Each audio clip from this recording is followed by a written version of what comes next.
Inner Chaos by Grevin Hades. Chapter 11. Meet and Greet. Applejack heard the familiar crowing of the farm rooster, pulling her out of another restful night's rest, the rays of sunlight slightly warming the blanket that covered her, all of which bringing a small smile to her face. She allowed herself to enjoy a small moment of peace, keeping her eyes closed as she listened to the farm begin to wake up for that day. She could hear Granny Smith begin to prepare breakfast down in the kitchen, as well as the familiar creak of the front door opening and slamming shut. That would be Big Mac making his way out to the barn to get things ready for the day of work in the orchard and fields. She opened her eyes quickly and hopped onto her hooves, taking only a few moments to make her bed. Sure, she was a bit rough and tumble most of the time, but she still had manners, and she remembered Granny Smith always getting after her about making a proper bed, so that it was much more comfortable when you went to bed that evening. She shook her loose mane away from her eyes and made her way over to her dresser, where she took her hairbrush and began to smooth out her mane, putting the familiar ties in the long locks, nearly completing her ensemble. She checked herself briefly in the dresser mirror and glanced up at her favorite hat hanging on the upper right-hand corner of the mirror. She grabbed it and placed it atop its right location, completing her preparation for the day. She cantered up to her window and rested her hooves on the sill, looking towards the orchard, waiting for the next part of her morning ritual. She rested her chin on her arm as she waited, and within a few minutes, another all-too-familiar sight greeted her vision. There, coming out from the orchard, was Grevin, his cloak open and flowing with every step he took, his armor shining slightly in the morning light, as well as a few drops of water remaining on his head from his typical ritual of cleaning up after his exercises. It had been a week and a half since they confronted him in the orchard, and while some things had changed, some had stayed the same. He was still going out to the edges of the orchard and training, but now he would go early in the morning, before everyone would wake up, and come back just before breakfast with wet hair and the slightest odor of sweat on him.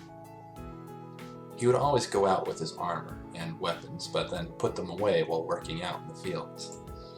Rarity had even helped him out by making him a pair of gloves to cover his hands so they wouldn't blister from carrying the baskets.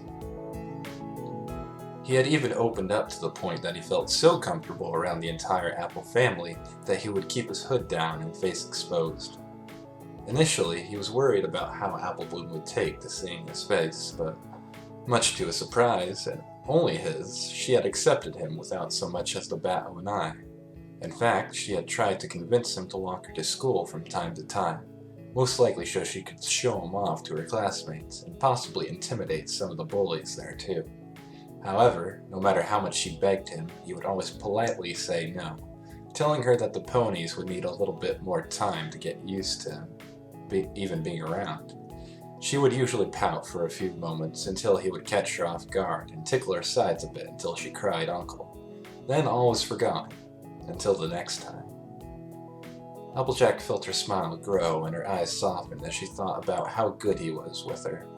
Normally the bundle of energy known as her sister could easily wear out even the most seasoned of ponies, but Grevin took it all in stride. The only other pony she knew of besides herself that could do that besides her and her brother were her brother, and Granny Smith. She watched him stride through the yard, his eyes distant, clearly in thought, unaware that she was watching him from the second-story window. Part of her wondered what he was thinking about as he made his way into the barn, but her common sense told her that if he wanted to talk about it, he would ask her. After their little chat in the orchard, he had opened up a little more, and wasn't as formal as he used to be, but he still seemed a little uptight. That probably would still be the case for quite a while, but hopefully after tonight, he would be able to loosen up a bit. Secretly, she and the other main six had gone and planned a big surprise party for the man, similar to the Welcome to Ponyville party Pinkie had thrown for Twilight when she first arrived. They had gotten together and planned everything, down to the last detail. Pinkie was the overall party planner, in charge of food and games. Rarity was in charge of decorations, with Fluttershy helping with that. Twilight provided the space needed by asking Mayor for the use of the town hall, which she gladly gave, and Rainbow Dash was in charge of setting the weather for that evening. Once that everything was planned, they all went around town and explained to every pony Grevin's unique situation, similar to how they'd gone around to town to introduce Sakura. They made certain not to tell anything too personal about him, and this time all the Ponyville citizens were quite ready to welcome the newcomer. All Applejack had to do was get him into town, and that was going to be easier than making apple pie. Her thoughts were brought back to reality when she heard the familiar sound of Grevin greeting Big Mac on his way up to the loft. It was getting close to her most recent, slightly guilty pleasure. She had to admit that while seeing him without his hood or armor had relieved some of the mysteriousness he had, but she was still curious. The more she saw him, the more curious she would become. It was beginning to bother her quite a bit. Then, one night while she was looking up at the stars from her window, a light from the barn caught her attention. There, on the second level, were two windows which were left open to let the barn remain cool despite the hot summer air. She had focused her attention on those windows and discovered that the light was coming from a few candles on a simple table in the loft, giving her a clear view of the room and Grevin. She hadn't seen anything like Bear's skin, but she couldn't help but enjoy watching him go about removing his armor and stretch out any sore muscles he may have.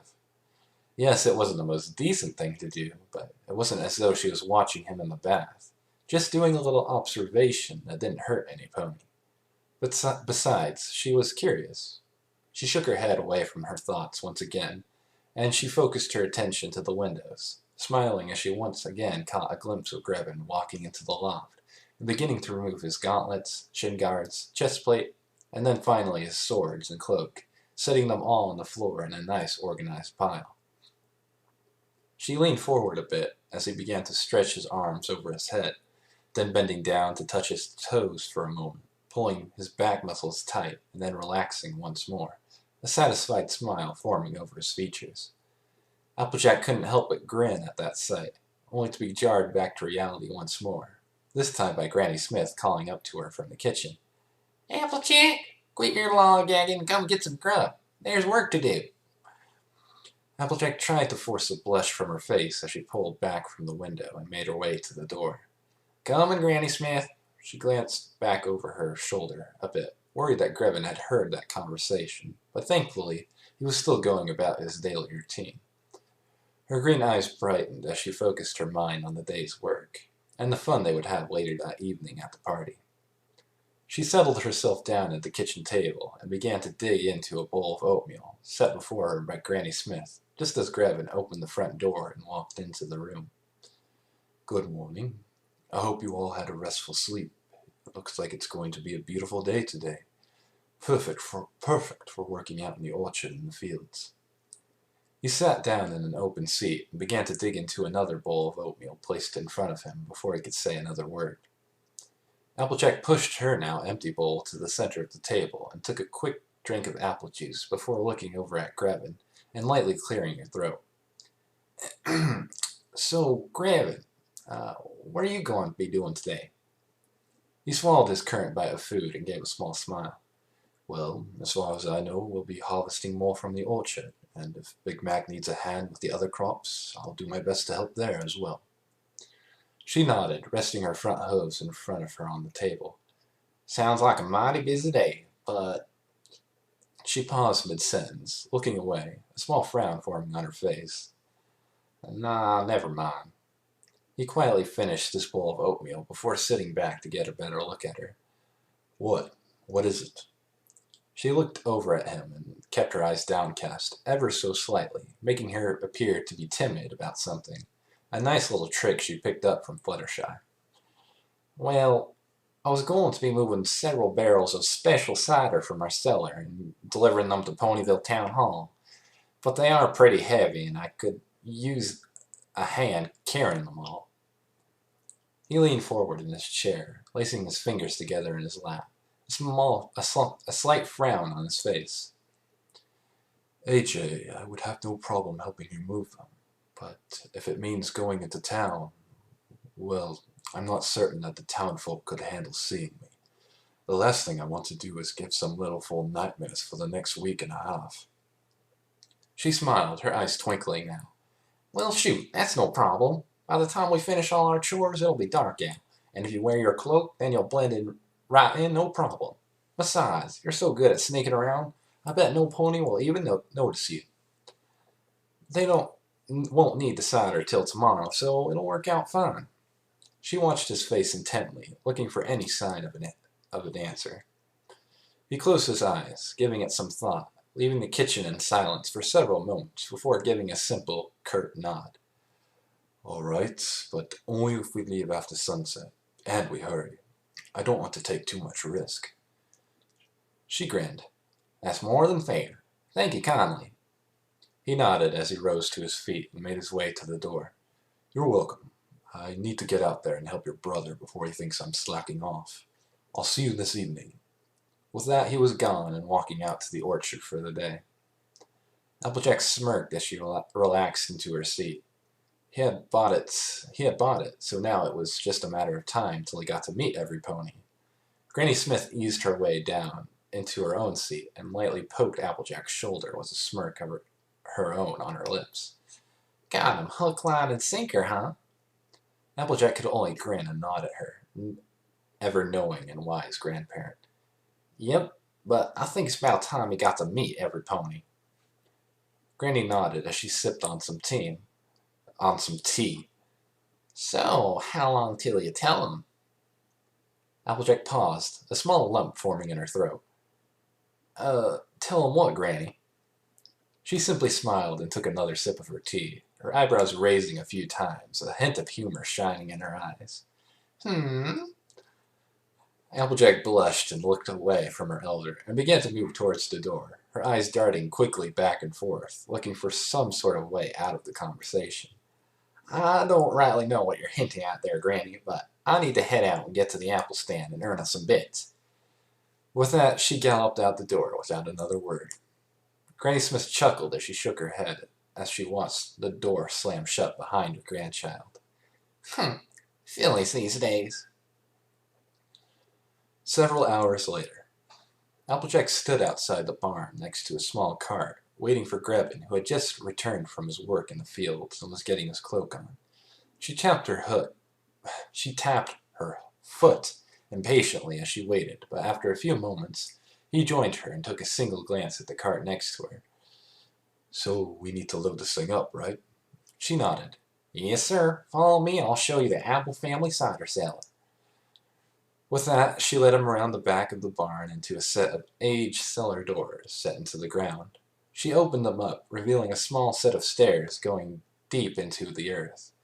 "Here we are. We've been storing all kinds of cider here for decades." She flipped a small switch with her hoof, turning on a small chain of lights. "Come on, follow me." Without waiting for him to say anything, she made her way down into the cool hold, leading him through several twists and turns, until they came to a more open area, where the walls were lined with barrel upon barrel of cider. Applejack took a few moments to look through the rows of barrels until she found the one she wanted. "Here we go. We need to take 3 of these." She pointed to 3 older-looking barrels in the corner. "And 4 of those." She pointed behind Griffin at a row of newer-looking barrels. He took a moment to look around the storeroom, taking care not to hit his head, curious as to why they had to take those specific barrels and not just the ones closest to the doors. "Any reason why we don't just grab the ones closest to the doors and go?" "Yep, we want to make sure we get cider that's been properly aged. Otherwise, it's just apple juice." That was enough to satisfy his curiosity, and with a shrug he picked up the nearest barrel, wrapping his arms around it in a firm grip. "Fair enough. We should have this loaded no problem." After several minutes and a few drops of spent sweat, the cart was loaded and the two were making their way to Ponyville, with Applejack leading the way and Grevin walking just behind the cart. He saw the outline of town grow closer with every step he took, and with every second of time that passed, his concern grew. If he were seen, if any locals noticed him, it could be disastrous. Thankfully, it was plenty dark, and the cloak would help keep him concealed in the shadows if he were quick enough. Applejack, on the other hand, could barely contain her smile. She knew it wasn't very nice to trick Grevin like this, but she and every pony else knew that he wouldn't come to town if he didn't have to. He was going to need a little push from her and her friends in order to get him out of his shell, even if it were just for a little bit. As they made their way into the outer edge of town, she noticed that some house lights were still left on, just like Twilight had planned, to give the impression that the townsfolk were going through their everyday routine of getting ready to turn in for the night. She glanced over her shoulder and could see him beginning to step into the shadows of various houses with careful, controlled steps, making no sound as he moved while still keeping pace. Something she realized is that couldn't easily be done. He wasn't kidding about being trained for such things. She also couldn't believe how well he blended into the shadows as they walked. If she didn't know to look for him, she would have never seen him. Refocusing her attention, she saw that they were passing the library, which meant that they were getting close. Almost there, partner. He nodded as he kept close to the cart. Good, let's hurry this up. The longer I'm here, the bigger risk I have of giving some pony a heart attack. She rolled her eyes as she continued to lead the way. Sure, cute. The only way you'd give some pony a heart attack is if you gave them way too many fried foods. He tilted his head in confusion, glancing over at her. What? She chuckled. Never mind. She led him further into the village, and soon enough the town hall came into view. Pulling the cart up to the front, she knew it was now or never. All right, we're here. Grab a barrel and let's get them inside. Grevin frowned, seeing how she pulled the cart further into the dim light of the moon than he would have liked, but he pulled his hood down over his face as best he could, and proceeded to join her, lifting a barrel in his arms. He followed her in the pitch-dark town hall, with careful steps, making certain not to trip.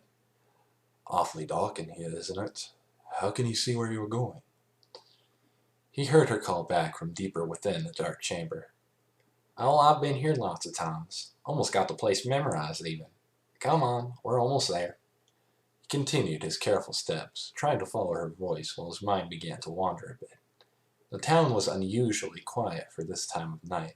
On Bastion, there would still be some people wandering around, mostly from taverns, but here it would most likely be ponies out enjoying the evening air.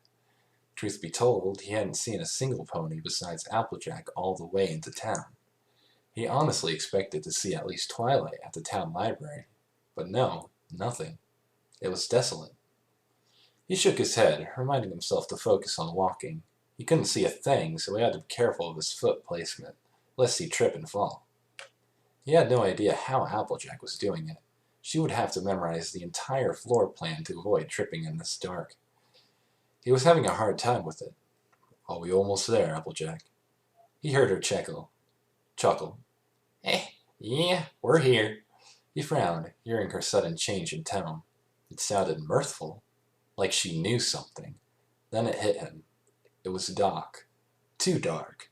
Far too dark for a regular night. Hours with moonlight coming in from the hall windows.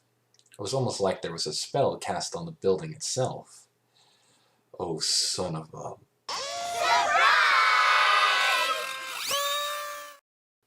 His eyes were blinded by bright lights being switched on, and he couldn't help but jump at the loud cheering that surrounded him.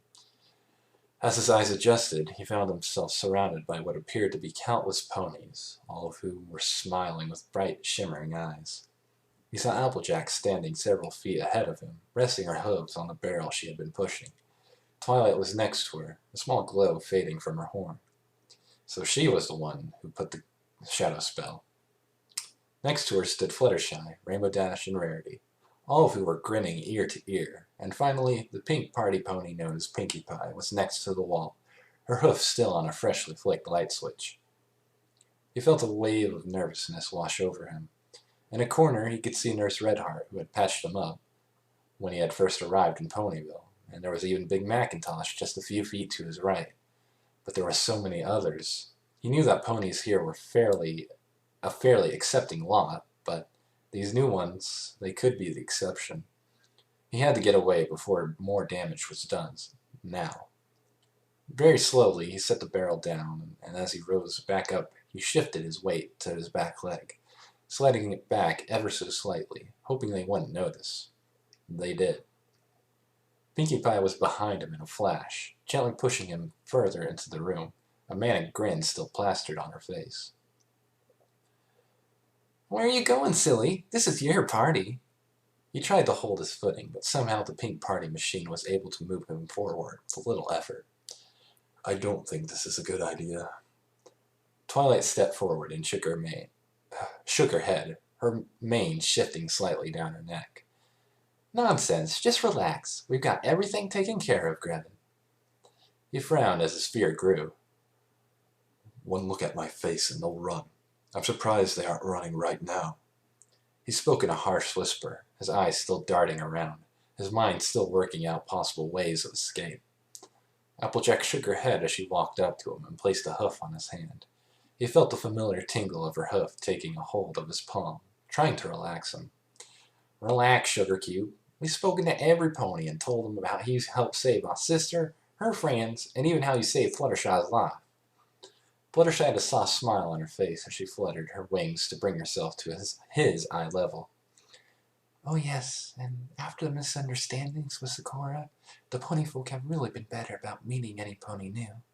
So, please, give them a chance." This made him pause and take a moment to look at his surroundings. He pulled his foot back under him and stood up straight, taking a moment to look at all the bright, smiling faces, waiting patiently for him to pull his hood down and let them get to know him. It was a risk, but they did come out to meet him. So maybe, just maybe. He let out a small sigh, looking down somewhat in defeat. He knew he would have to address the crowd at some point, so he might as well do so now. I will. He paused before clearing his throat rather loudly, gaining the attention of everyone in the hall. He waited for the various rumbles of conversation to stop before he took a steadying breath and began to speak in a calm, even voice that belied his nervousness and filled the room. "Good evening.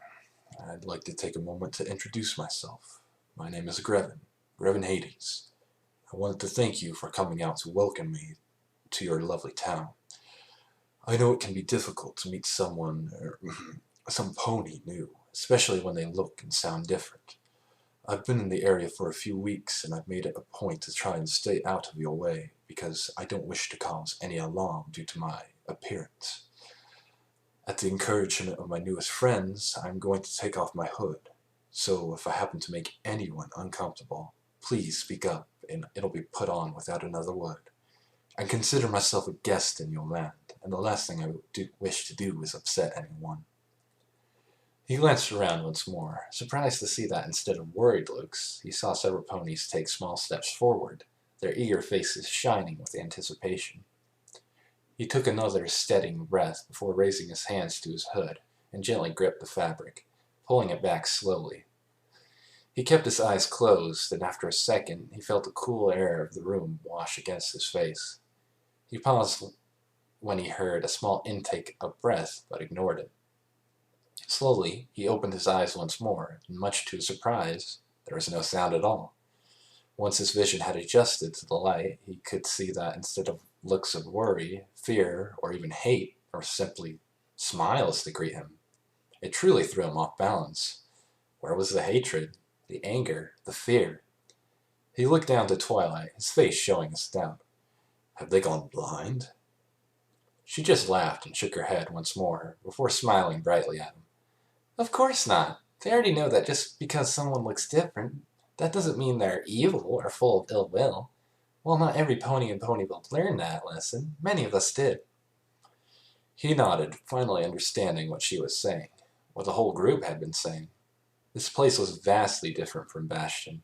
He had to make certain to do his best to make a good first impression. I understand, and when I meet those ponies, I'll do my best to make a good impression on them, and show them that there is nothing to fear.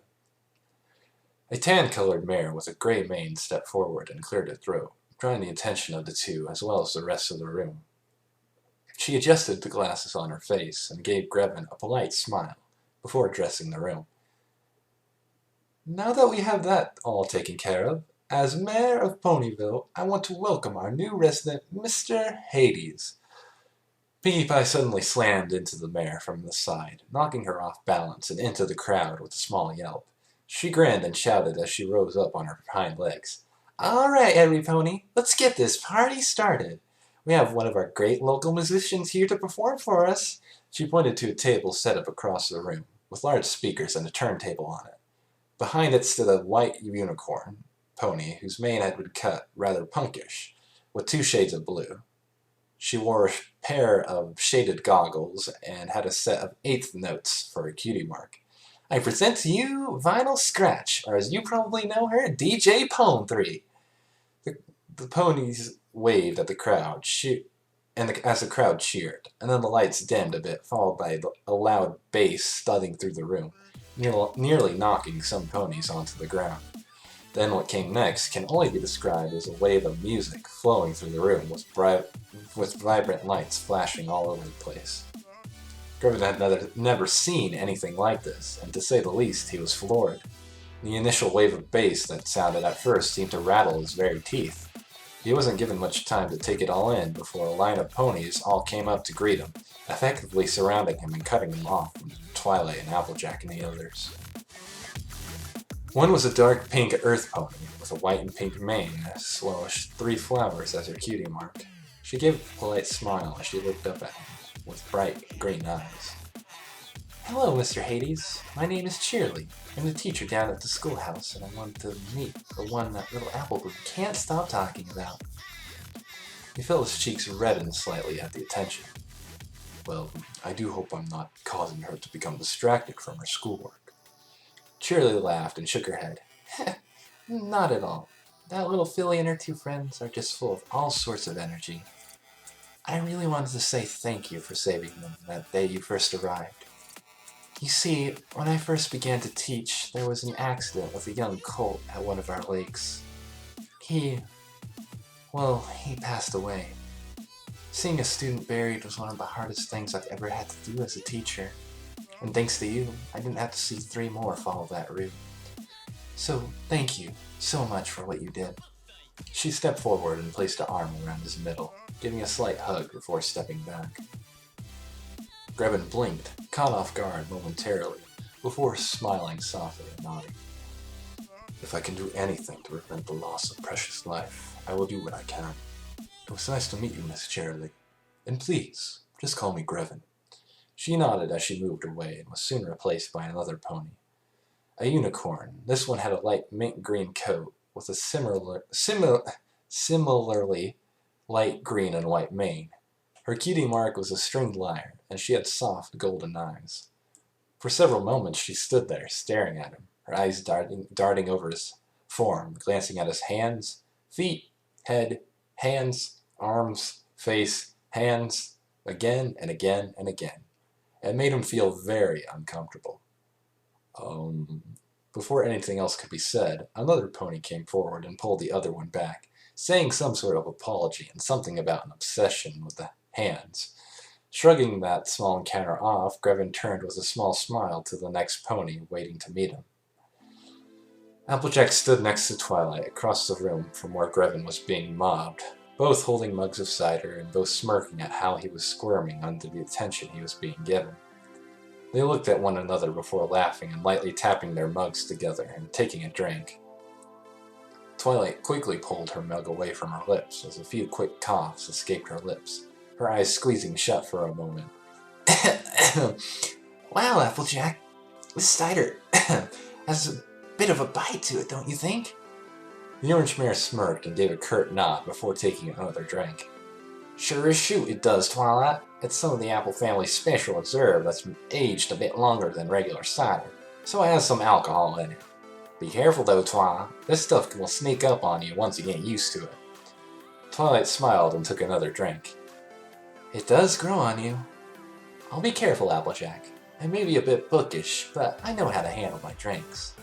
She took a moment to see what all her other friends were doing, noting that Pinkie Pie was tending to the snacks, Rainbow was showing off her dance moves, Rarity was dancing with Spike, while Fluttershy seemed content to keep herself in the back, smiling as she watched the different ponies dance and have fun. She glanced back to Applejack, who was watching Grevin with a soft smile. So, how are things at Sweet Apple Acres now, AJ? Is he opening up more? Applejack turned and refilled her drink while shaking her head. Well, yes and no. He's still going out to train, but is doing it in the mornings now. He isn't wearing that armor anymore, though. Lets us see his face, too. So things are better than before. Say, Twilight. She took another swig from her mug before looking back at her blonde-maned friend. Yes? Applejack looked down for a moment, then took a large gulp of her drink and set the mug down. Have you, by chance, learned anything more about Grevin's people in your books? Are there any books about them in our history? Twilight blinked, then slowly shook her head before taking another drink. Nothing yet.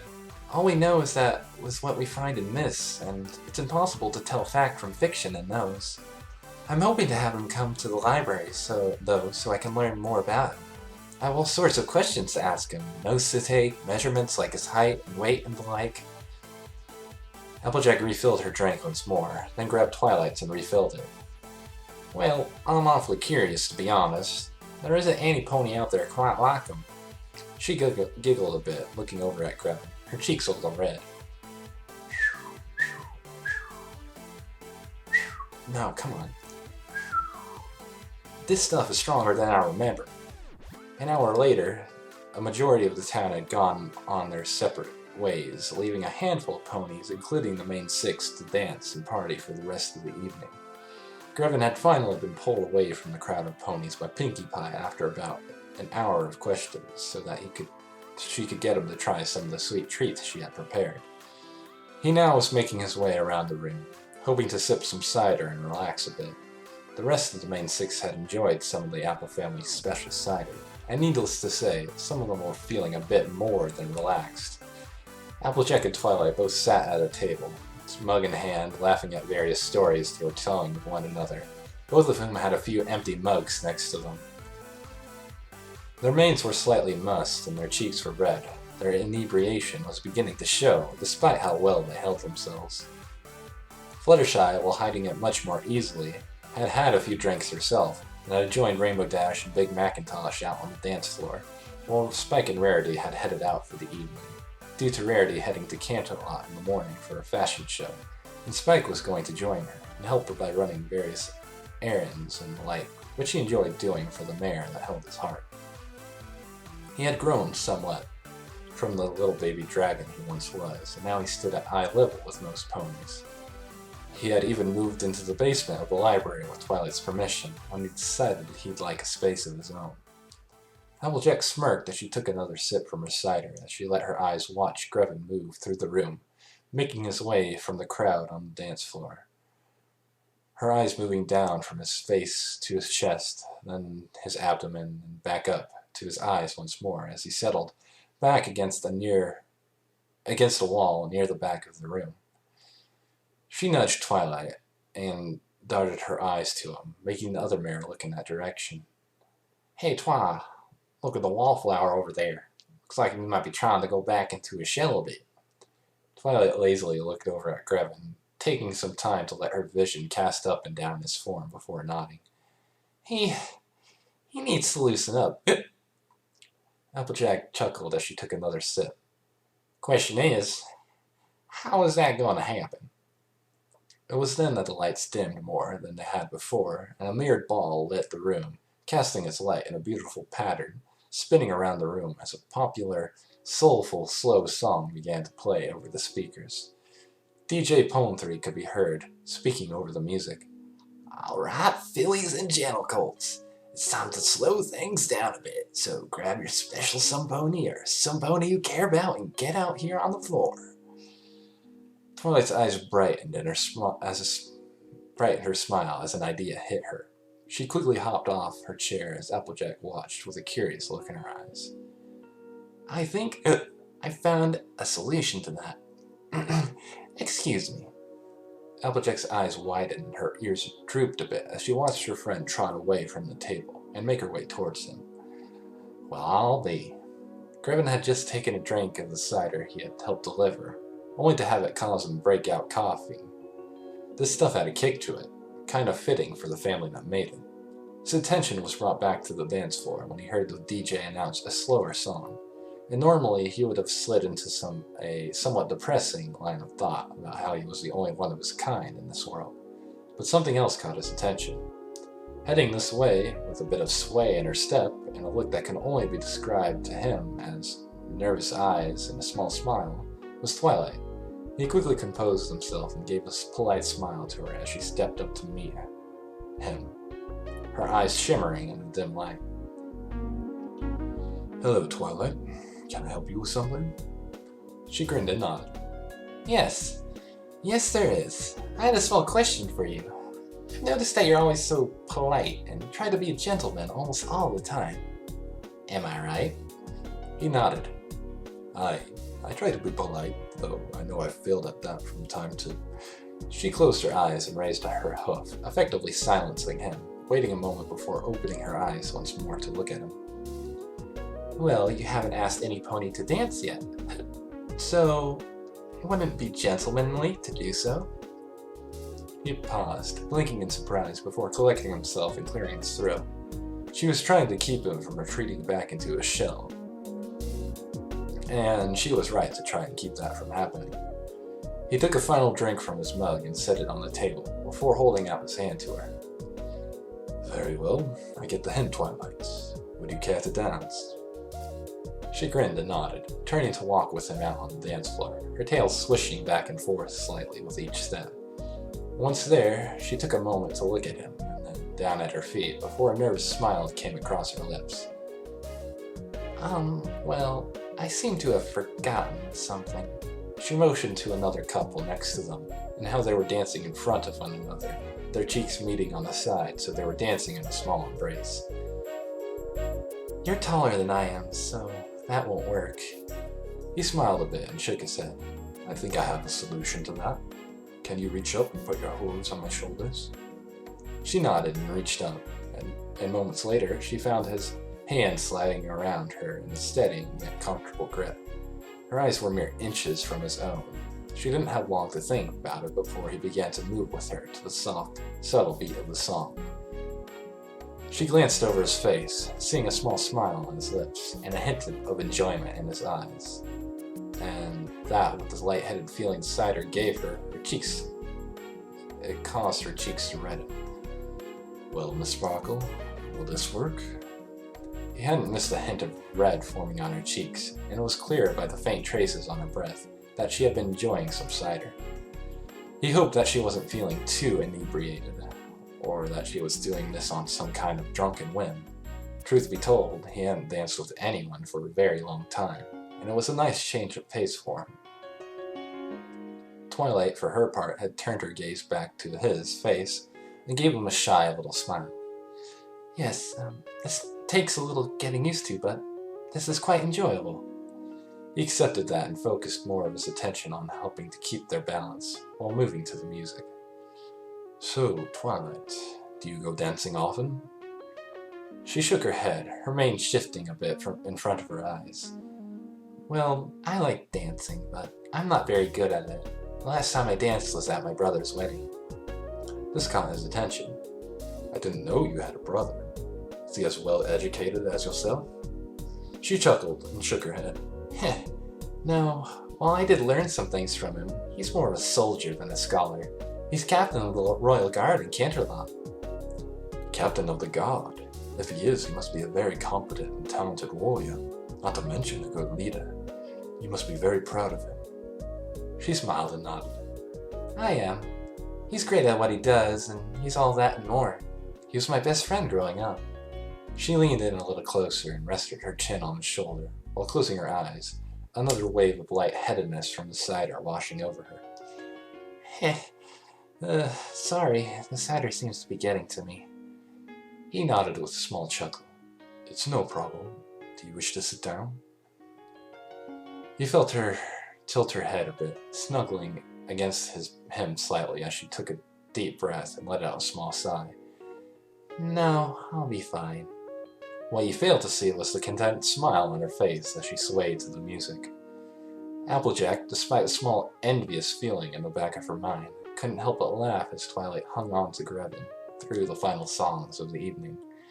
It was clear her friend was drunk, and while she did keep him from hiding himself away, she herself was going to fall off her hooves after a while. She waited for the end of the last song before trotting over to the pair and tapping Grevin on her shoulder. "Hey, Duke, I think it might be time to call it a night. It looks like a little tap on your shoulder could knock you over, Twi." Twilight grumbled as she lowered herself from his shoulders, only to take a few missteps once on her hooves, almost bumping into her farm pony friend. "I'm fine. Honest." Applejack shook her head and looked at Grevin. "Sugar, I'll need to take back the extra barrels of cider. Big Mac can help me with that, so can you take Twilight back to the library? I don't think it'd be right to let her go home without an escort." Twilight swayed a bit as she shook her head. No. I don't want to trouble you." He shook his head, a look of concern in his eyes. "Twilight, it's no trouble. Please, let me help my friend get home safely." She looked up at him, staring a few moments into his red eyes, causing a blush to form on her cheeks once more, before she gave a hesitant nod. All right." She made her way to the door as Grevin turned to Applejack. "AJ, are you certain you don't need my help with this?" He hated leaving others to do work he could help with. Even if the party was in his honor, he didn't like leaving others to clean up the mess without help. She smirked and shook her head. "Shoot, no. Big Mac can help, and if worse comes to worse, Pinky, Fluttershy, and Artie can always lend a hoof. And don't go worrying about me getting all tipsy either. I can handle this stuff just fine compared to most pony folk. I'll see you back at the farm." He nodded once more before turning and heading out the door to join Twilight out on the street. They made their way through the dark village to her home, making sure to take it nice and slow so she didn't fall over during their walk. She swayed every now and then, but as the library came into view, her step faltered, her front hooves slipped, and she found herself falling toward the cold, hard road below. However, instead of hitting the hard, cobbled stone, she felt a gentle embrace catch her and then lift her from the ground and into a warm embrace. "All right, Twilight, I've got you." She blushed at the warm feeling he gave off as he held her in his arms and nodded, feeling fairly sheepish. Sorry. The door to the library should be unlocked." She couldn't help but stare into his eyes once more as she realized just how kind he was being to her. While she had lots of friends, she would never have met a stallion who was as nice as he was. He should get some kind of reward for his kindness. He nodded, and after a few moments, they were making their way through the darkened library, surrounded by hundreds of books. She pointed him up the stairs towards her room, and within moments, he was gently setting her down on the cool comforter of her bed. "There you go." He began to stand back up, only to find her wrapping a hoof back around his neck and pulling him down towards the medium-sized bed, knocking him off balance. He threw his hands down to catch his fall, landing one on either side of Twilight's head, stopping himself just before their foreheads would have connected. Once he had his bearings, he looked over at her, a small frown on his lips. "Twilight, you..." A single hoof being placed over his lips made him pause. He looked down, and his eyes widened to see that Twilight was looking back up at him, with a soft smile and half-lidded, seductive eyes. He felt his cheeks heat up, and a small twinge of worry form in the back of his mind. She pulled her hoof back and laid down a little bit more, snuggling back into the comforter. "Sorry, I just wanted to thank you for helping me." He nodded as he tried to pull back once more without making it too obvious. "It's nothing. No trouble at all." Ever since the incident with the woman he had fallen for back in Bastion, he would always find himself feeling nervous around most members of the opposite sex, and right now he was feeling quite nervous. She smiled and leaned her head up, lightly brushing her cheek to his, a small nuzzle, and turned her head to brush her lips just ever so lightly over his neck, letting her warm breath wash over his skin. "I know, but still, I wanted to thank you. You could stay a while with me. She smiled softly up at him, her eyes sultry and seductive. This set off red flags in his mind. She was clearly drunk, vulnerable, and this was not a position he wanted her to be in. And he highly doubted she would want herself to be in this position if she were sober. He balanced himself with one hand and placed the other on her shoulder, and gently pushed her back, making her let go of him. You're welcome, Twilight, but I think it's best that you probably get some sleep now. It's been a long night, and after all, I'm sure you're very tired. She closed her eyes and nodded, turning her head away. You're right. I'm sorry. I didn't mean to. It was her turn to be cut off by a finger pressing against the edges of her lips. Her eyes shot open to look up, seeing a soft, understanding smile on his face. Twilight, it's perfectly fine. I'm not going to hold anything against you. I'm going to just forget the whole thing happened. She nodded, just looking up at him. She nodded, just looking up at him with wide eyes. He was being too kind, again. All right. Thank you. He got up on his feet and made his way to the door, turning to look over his shoulder, making sure she was all right before he left. It's no problem. Have a good night, all right? She closed her eyes once more in defeat and settled back into her sheets, letting the alcohol in her system wash over her and ease her into a deep sleep. Good night. He made his way downstairs quickly and out the front door in just a few seconds. He knew that it was simply the cider that got her, but in the back of his mind he knew that he would most likely never see a female human ever again. And while in Bastion, it was all right for a dwarf to enjoy the company of another race, such as a human, elf, or vice versa, here he had no idea how such things were viewed in Equestria. Even if they acted the same as girls from any other land, romance seemed like something that wouldn't be possible here.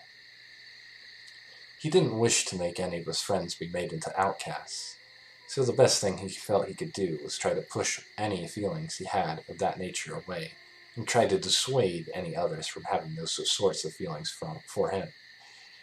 He sighed a bit as the realization hit him. He may have friends, but he most likely would not have love. And while he had that kind of situation in Bastion, here it was much more difficult to accept. However, it was better that way. After all, the last time he allowed someone to take hold of his heart, they ended up hurting him deeply. While that may never happen again, he didn't know if he could stand to risk it once more. He was pulled from his thoughts as the farm came into view. The cart carrying the cider was already back near the barn and empty, meaning that the others had already gone to bed, leaving him to take in the sounds of night. He found peace in the sounds of the breeze rustling through the trees of the orchard, and the crickets chirping as he made his way up the stairs to the loft. Once there, he went through his daily ritual of preparing to sleep.